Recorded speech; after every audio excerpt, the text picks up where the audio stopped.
Because Zurdo is the quiet one. You know, he's stealth.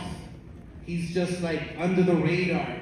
And he feels a little disrespected. So then the fuel with him is like at the all-time high. So Benavidez as well is, you know, like, hey, I gotta prove myself here in Cinco de Mayo and steal the date away from Canelo and this and that. So both fighters are motivated. Those fighters are, they've had the fuel, you know, on them for a while. And so in the gym, I can tell you for 100%, they are ready, they are prepared, they're elevated, and they're gonna show it on Saturday night. All right, so you mentioned Canelo. You promoted about his early career, taking him to the top, taking him to world championships.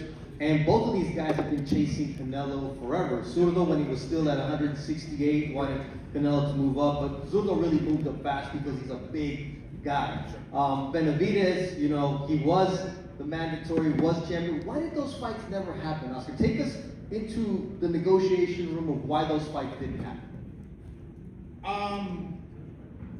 I strongly believe that, and I think that's what's wrong with boxing today. You know, I went up to the Senate a week ago, I believe it was, to defend the Muhammad Ali Act.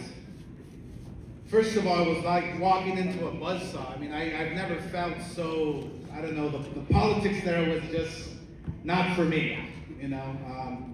And so we go in there to try and protect the Muhammad Ali Act, and people, the politicians are asking me, well, you know, boxing is broken, and why can't we fix this, and why can't we fix that?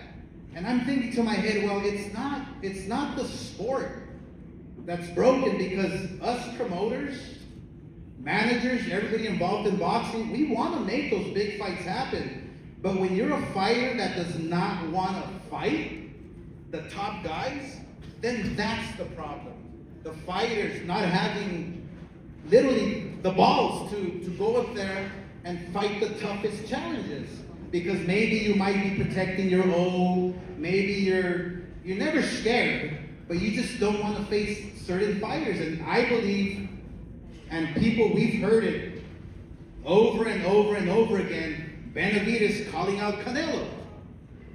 Why didn't Canelo want to fight Benavidez? You have to ask that to Canelo. I have my answer.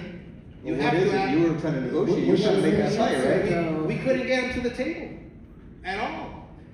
Excuse after excuse. I mean, come on. Benavidez was chasing you for so long. Zurdo was chasing you for so long. But at the same time, Benavidez and Zurdo were the top guys for Canelo to fight. He didn't want to. That's the bottom line. There's nothing else I can say about it.